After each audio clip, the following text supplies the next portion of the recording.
video game show. It's a video game show. It's not a game show about videos. It's a video game show. Welcome to the GamerCast Network Video Game Show, episode number 102 for Sunday, August 10th, 2008. I'm Chad, and this week for the roll call, a question from Natex Gamer. What was the first character from a game you really felt like killing because they annoyed you so much? And joining us this evening is Phil. Okay, this is going to be really obscure, but I would have liked to have killed E.T. from the Atari 2600. All you had to do was not eat Reese's Pieces and he died. I think it's pretty well established that that is the worst video game ever made, ever. Yeah, it was bad. I'm sure some found some enjoyment in that game. No, No, probably not. I doubt it. No. Okay. And also joining us this evening is Ivan. Well, my original thing was going to be those little damn jungle hoppy things from Diablo 2. Flares. Then I thought of a better one. The first one that I remember is the stupid, annoying Medusa heads from Castlevania. At the time when I was, 6, I couldn't actually get past that point. Among other things, throwing controllers and whatnots. I actually just had to stop playing the game because I couldn't get past it because I sucked so bad. I actually had to pick it up like much longer. 8 years later. Yeah. Now it's kind of funny because now they're still really annoying, but I at least know how to maneuver around them. And finally joining us this evening is Keith. It's kind of a twofold answer. One is every character in Final Fantasy past the first Final Fantasy. And more specifically, those two little kids that turn to stone in whatever Final Fantasy where you're the Dark Knight. Don't know their names, but sweet Jesus, did I hate them. And pretty much every character in Final Fantasy after that, in their metrosexualness. Come on, some of them were okay. No, none of them were any good. Sir Oron from 10 was pretty good. All right, didn't go that far because those games annoyed me too much. I stopped at 7, and that's saying a lot because that means I played 7 of them. Even who the hell was the main character in 7? He was supposed to be a big badass, but he was just annoying as well. Cloud with his ginormous sword. And his pointy hair that always stayed there, no matter how many times he got hit, and whatever he got hit by, his hair was immaculate, like my father's. Okay, my answers are gonna suck. Whenever these questions come up, I always forget everything. You know, I always hated that guy in King's Quest, the Rumpelstiltskin guy, because I can never spell his name backwards correctly. Annoyed the crap out of me. This week on the GamerCast Network, Uncle Gamer is going live with a fully live show that takes call-ins from their listeners over E3, the fall lineup of games, and more. On the Sarcastic Gamer PlayStation podcast, is John Carmack a console hater? At home, will we finally see it? Tune into the Post-Game Report to get all the facts. Post-game. Check out Gamertag Radio for the latest news on all things Xbox. On Sarcastic Gamer, was Facebreaker designed for casual gamers? And find out how to destroy a crate in Battlefield Bad Company in 8 seconds. Discover the podcast community that brings you all these great podcasts and more. GamerCastNetwork.com. Next topic. I'd also like to put general hate out there to all the people that are begging you to help save them from Armageddon, but still insist on making you pay for things from them. Yeah. Every store you go to. Yeah, the world's coming to an end. You're the only one that can help us. By the way, there'll be 50 gold for that potion. Dude, I'm trying to save you and the world. Yeah, I know, but, man's got to make his living. 50 gold, please. Honestly, I would so much just like to be like, you know what? F*** you and f*** your town. I'm going to go somewhere else and just leave that place. Like, you could do that in Oblivion. I was going to say that you could walk into a shop and stab the guy in the throat. The only problem is you almost never got away with it. Somehow the guards were always called from wherever the hell they were. Even though you sneak up behind the guy, stab him in the back of the neck, and in 2 shots he's dead, the guards still somehow got summoned. And the guards were always impossible to kill. It's been a while since I played Oblivion. Remind me of something here. When you went to buy something from a store, did it pop up a special interface for showing you all the items he has for sale? Yeah. Okay, very good. Now, if you were to kill the guy, could you go around his store and find all those items laid out on the ground? No.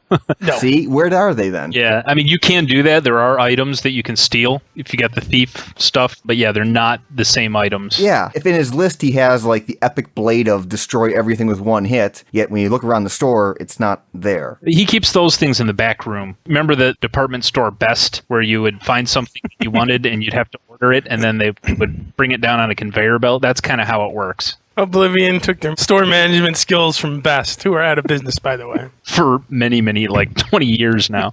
Next topic. First thing of the week, Ivan, you got your 360 back, but you have problems, I hear. So I didn't get my 360 back. I got some other jackholes back. And so it's just annoying because you have to go through one by one and re-download everything you've ever downloaded. And when does that work, by the way? The past 3 times I've tried to do that, it didn't work. So that's why I just stopped trying. Yeah, it works. I mean, you get a little note in the box that says your licenses have been transferred to your new Xbox, but if you want to play them offline, you have to it's not really re-downloading them. I guess you're downloading some DRM file or something because it's pretty quick. But the problem is I have 434 things in my download history. 10 or 15 seconds for each one is like 2 hours worth of click, wait, click, back kind of thing. And it's just... Even though you're sucking with DRM transfers, everything else is working fine? Yeah, for the most part. So I related it to getting a new PC or rebuilding your PC. And, you have to reinstall all your programs. You have to change all your settings to the way you had them before. Mary and I were watching a movie last night, and the things kept popping up as people were logging in, and I had, originally turned that off. One would think that something like watching a movie, that it would kind of default to not have things pop up in the middle of watching the movie. No, but you gotta know when your friends come online that instant. I'm not a 12-year-old boy who needs to know at every second what my friends are doing. When I'm watching a movie, I don't give a what the rest of the world's doing. Unless it's going to Armageddon, then you would probably care. No, I probably still wouldn't care. Man, if it's Armageddon, none of us have the ambition to go find the Fallout shelter. No. I wish that I'd gotten my Xbox so I didn't have the issues, but also because who knows whose Xbox this was. I could have gotten the Xbox from that weird guy who plays Uno naked. Unless they're actually going to rub their junk on the Xbox. You don't know. I don't know. You sit at home licking your Xbox. Does it really matter? Again, it's a matter of principle. There's a lot of USB ports and other things. Oh, God. Dude, a USB port is small. Well, I'm just saying. There's some weird people out there. Next topic. I've got a question for Keith here. So Favre's out of retirement and playing for the Jets. Is the Madden curse back on? I honestly think he was going to get hurt regardless of whether he's playing or not. I remember a long time ago you said that EA was trying to get around the whole curse thing by using a retired player. I still think that they were trying to. They're probably going off. He came back. And they're going to think, oh no, we're going to break Brett Favre. I mean, other than Brett Favre, you'd think the people who'd be worried the most are the Jets. I'm sure they paid a ton of money to get this guy, and now he might break. I still say we have a pool. Game, quarter, and type of injury. Okay, so let's all put down our when will Brett Favre get hurt. Ivan. I'm going to pick game 5. Late second quarter, because they're going to wonder if he's going to make it back after the half, and he doesn't, because his spleen is ruptured or something. Keith, what do you think? Game 8, third quarter, and he is going to blow his Achilles tendon. Oh, yeah, I didn't give mine. I didn't really mean spleen. I was joking at that. I say it's some sort of knee injury. Phil, what do you think? I'm looking at the schedule, and it looks like NFL Week 7 at Oakland might be something realistic. Like somebody throws something at him and gives him a concussion. He is wearing a helmet, It doesn't matter. so it's going to be like a truck or an anvil. Or it can hit him I through think- the face mask. If I have to, I'll fly down there, the 18th. somehow sneak in an anvil and throw an anvil at him What is game 4? against Arizona at the Jets. I'll take against Arizona here, game number 4. I'll say fourth quarter, massive concussion. Boy, I mean, the latest one is so far is week 8. We're not giving him much hope, are we? No, we're not. Again, I know I'm going to draw hate for this. I'm kind of rooting for him to get hurt just because I like the whole idea of the Madden's curse. I should say, though, one thing about EA here on Madden, I usually do the weekly release lists for the GamerCast Network forums. The only original Xbox game to come out since God knows when is this week, Madden for the original Xbox. They're putting one out. Really? I mean, Microsoft has even said that we are no longer officially supporting this console. I can understand that because we bought, well, I shouldn't say we, Todd bought the Madden for the Xbox because it had the 4-player co-op. So do we know yet if it will have the 4-player co-op in the 360 version? You know what? I don't know if it has the 4-player co-op. They Yeah. have it in NCAA, but again, that doesn't mean anything because they've always had that in NCAA. Yeah, I just found, for those of you that play Madden co-op, you may be disappointed to hear that Madden NFL 09 carries over the 2-player co-op. Sweet to know it's a game I'm not getting. Now, that's from some OperationsSports.com. I believe it because Yeah. EA is, I'm going to start saying racial and sexual orientated slurs. So I'll just refrain to save editing on your part. What if there was this one thing that said, Keith, if you buy this game, Favre will get hurt? I would buy 3 copies. Next topic.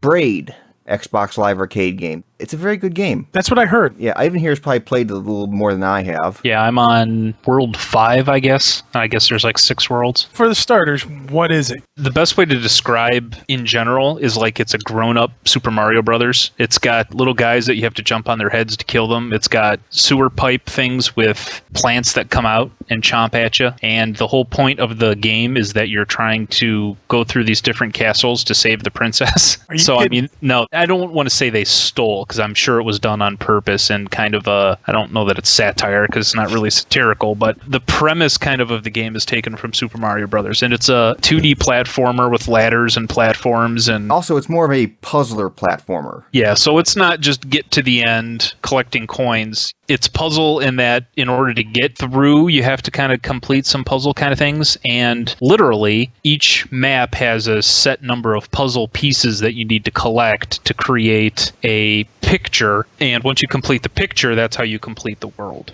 Biggest feature of the game is that at any time, no matter where you are, you can go back in time by holding down the X button. There's no lives in this game. There's no restarts. If you do something by mistake, whether it would kill you or whether you just want to redo it better, you can just go back in time. The point of the time warp thing is not to just undo what you've done. It's actually needed to complete sections. So you'll pick up a key to unlock a door, but there's only one key and there's 2 or 3 doors. So you pick up this key, you unlock the door, you go back in time to the point where you got the key so that you could pick it up again and unlock the next door. That kind of time warp kind of thing. So it's not just, oh, I died, let me back that thing up. It's a lot of fun. It's very frustrating at times. You actually have to figure out how to manipulate the world you're in order to achieve your goals. I definitely recommend it. So if you're going without any kind of score, it's definitely recommended as a purchase. I mean, the demo's good, but I think the purchase is worth it. If I had to give it a score, I'd say high B. Now, we probably should go into the little controversy surrounding this game a bit. What, So the fact there's- it's a blatant ripoff from Super Mario Brothers? No.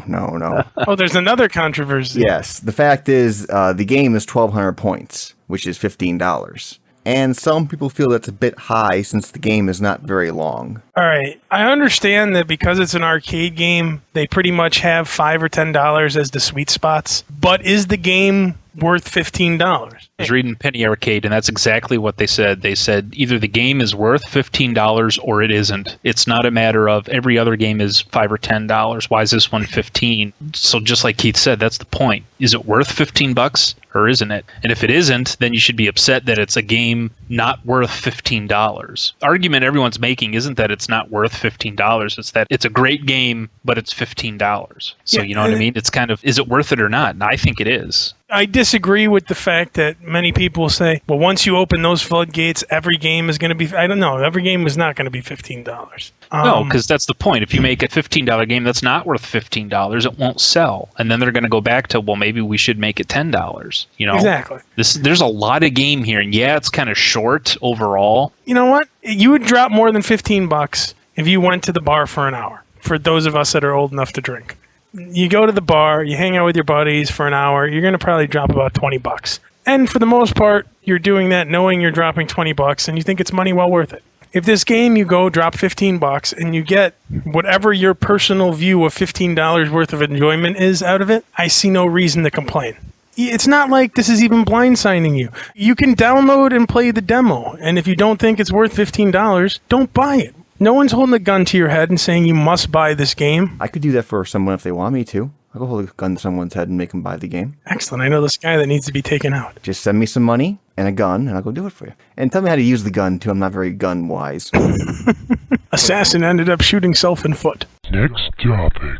Did you guys see this piece of World of Warcraft news? Yes, indeed. Yeah, I got that email too. The Recruit a Friend. Basically, you're getting in-game perks for getting your friend subscribed to Warcraft. Does it have to be a new subscription? I think it's a new guy. These are new people. Well, there just aren't enough people in the world. We've already got over 10 million of them here that have played the game. So what you do is if you send an invitation from your account to your friend, when they sign up and join on, I guess when you group with that person, you both receive 3 times the amount of experience. The biggest caveat is you have to be the same level or kind of lower. So I can't take my level 60 guy, recruit a friend who's level 1 and get through there and get triple experience. There are some restrictions, but for the most part, if you recruit a friend, you get more experience. When the friend levels, every 2 levels, you can grant a level to a lower character of yours. I guess if the recruit should keep their subscription going for 2 months, your character gets a Zevra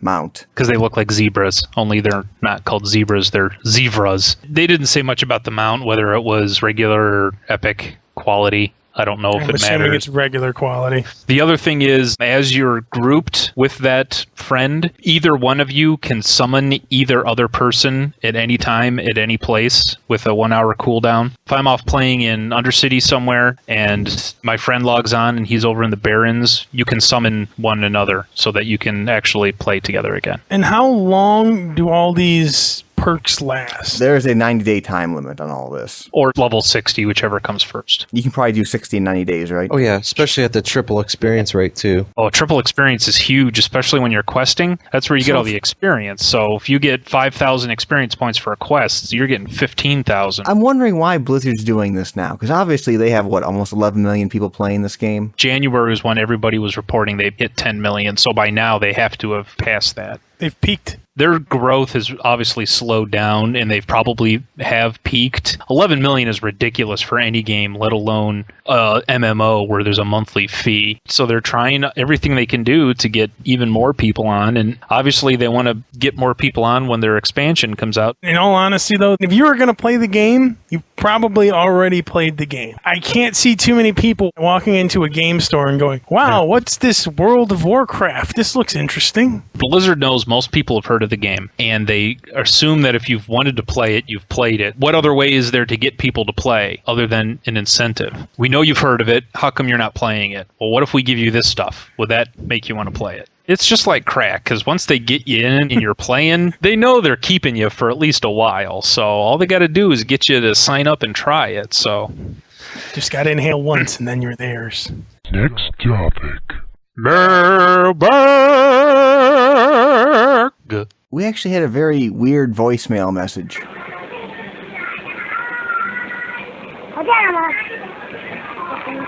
alrighty then. Any idea what that's supposed to be? I don't know, but someone decided to send us 10 minutes of that. How much you want to bet it's some little kid that literally just picked up the phone Yeah. and jammed Dialed his a random number. dirty little fingers on the number, and that's what came up. Actually, I was sitting there listening to it last night. I was, me having watched so many Asian horror films that have like cell phones being evil, I was waiting for like,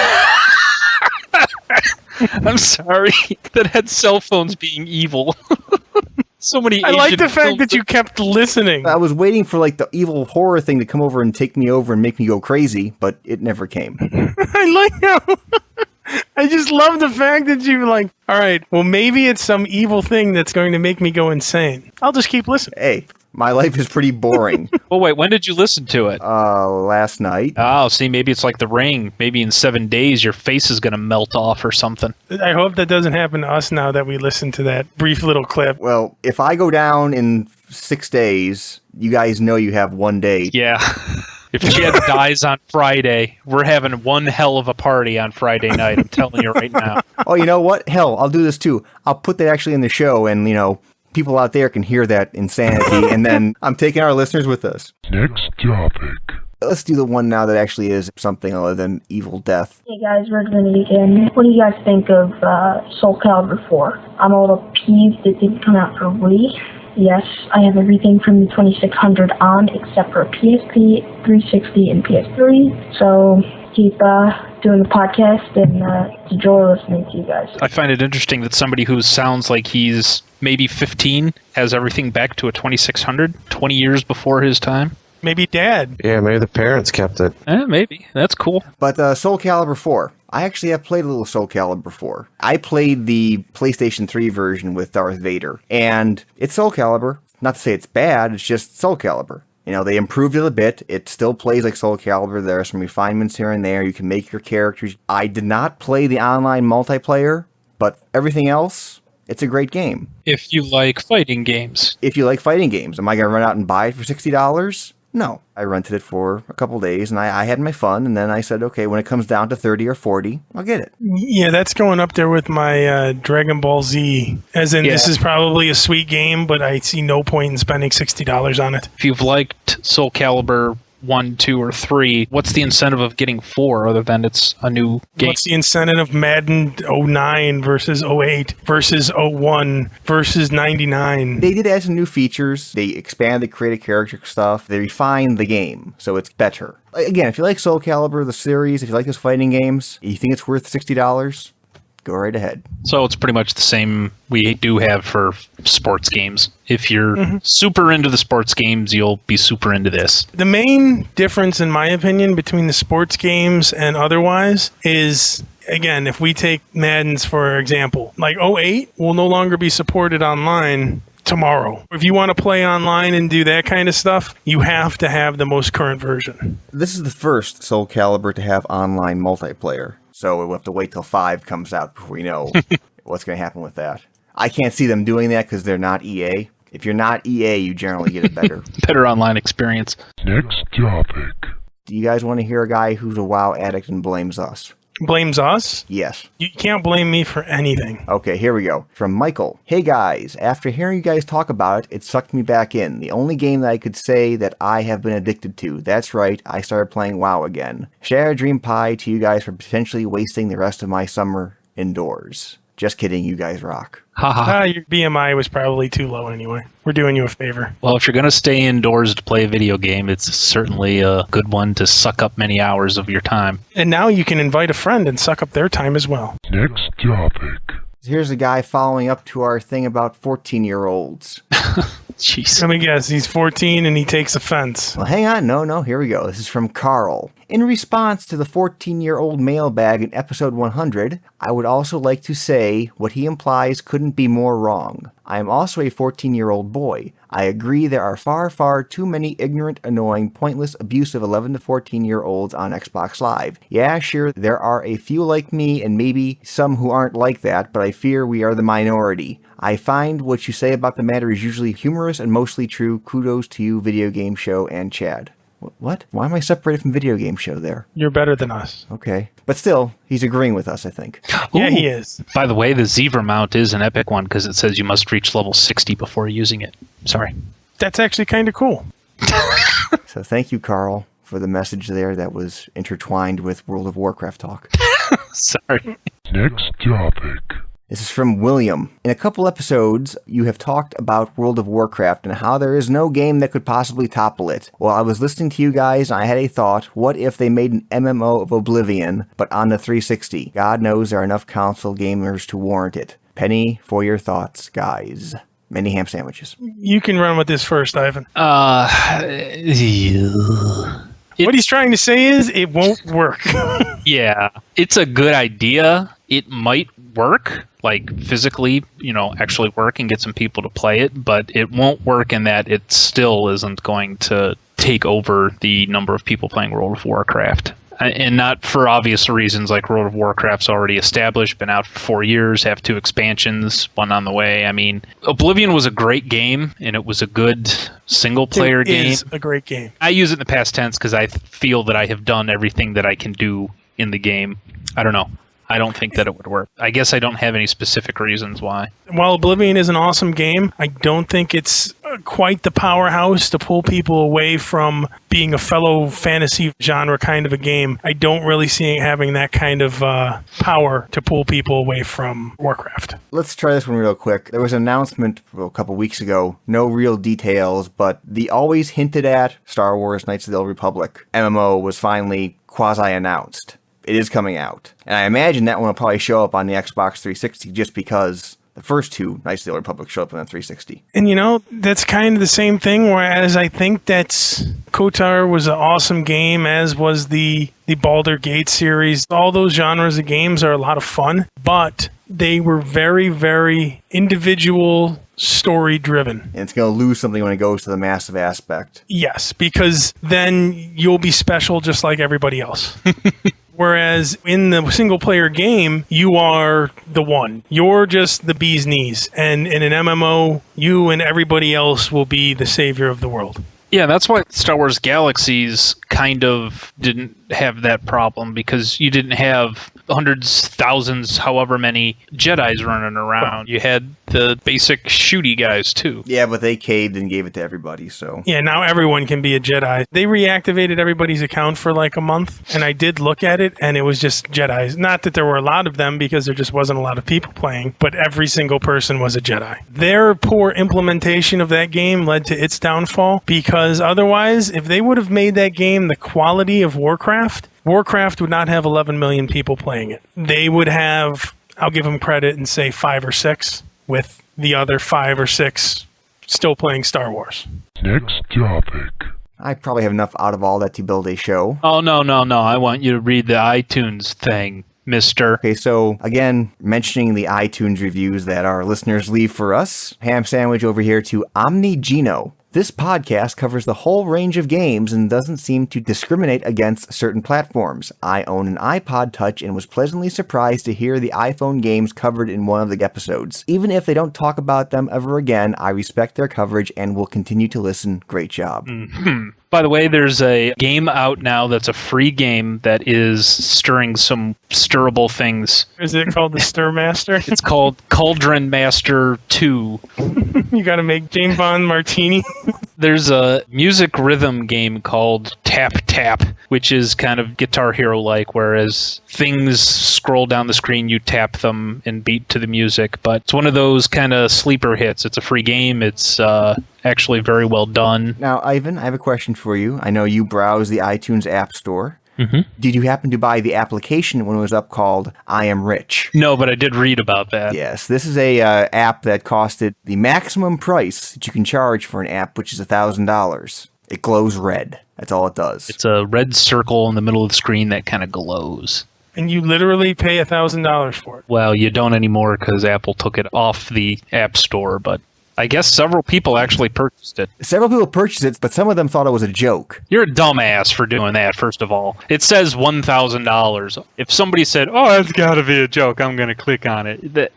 You're an idiot then. Well, that guy got refunded, I believe. What exactly was the point? The dev gave some explanation. Yeah, he explained it like it was art. He didn't say, yeah, this was freaking hysterical. I made a thing glow red and charged $1,000 just to see who would do it. No, he was like, no, this is art and it is worth $1,000. And yes, not many people will be able to afford it, but those people who can afford it will understand what I'm doing, kind of thing. Come by my other art, like black line with red circle next to it and stack of old used tires painted white. I'm an artist, man. I'm a tortured soul. This shit's expensive.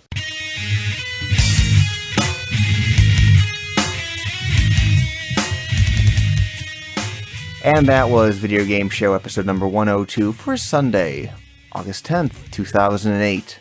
Any ham sandwiches or shattered dream pies to give to the world? Peoples. That guy that made that game gets a shattered dream pie. Well, he gets a ham sandwich. I think he made about $5,000 off of it. And he's going to get his ass sued, I guaranteed it. A ham sandwich goes out to the Madden curse, and a shattered dream pie goes out to Madden for its lack of 4-player co-op. And here's to your spleen, Brett Favre. I hope you enjoyed your 38 years with it.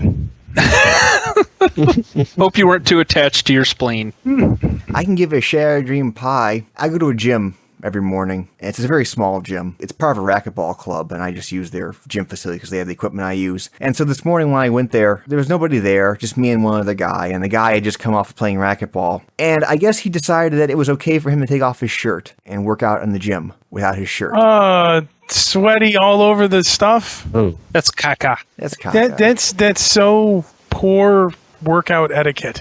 You know what was really bad is the other place I was working at, they had, as part of our perks was we were allowed to use the JCC. So me and the one manager would go work out at the JCC, and for our lunch break, we'd go over there. You know, got out, took a shower. I got dressed, and I'm sitting on the bench tying my shoes, and this old, gotta be like 75, 80-year-old guy, and I'm bending down to tie my shoe, and I look over, and he's right next to me and has one leg up on the bench with his old just dangling like 3 inches from my face, just having a conversation with someone like it's no big deal. It's like, dude, put your away.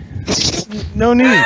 Just because, you know, it's a locker room does not give you free rein to flap in the wind where you so choose. Shad Dream Pies all around to inconsiderate others. The poor gym etiquette. A few reminders. First, this week for the GamerCast Network Gaming Night, they're playing Shadowrun this Friday. Second, a reminder about the iPod Touch giveaway courtesy of our MP3 host Libsyn. All you have to do is take our audience survey. There's a link to it in the show notes. Finally, don't forget about our Ninja Gaiden 2 and Bourne Conspiracy for the Xbox 360 giveaway. Send to the mailbag the most important thing you've learned from a game. And remember, we're not looking for serious answers, but funny answers. The deadline for entries is Saturday, August 23rd. And as always, send your comments, questions, queries, concerns, or roll call question to the mailbag at mailbag@videogameshow.org, Skype us at videogameshow, or call us at 320-300-GAME. That is a standard long-distance call, and all normal fees apply. And that's a wrap. Good night.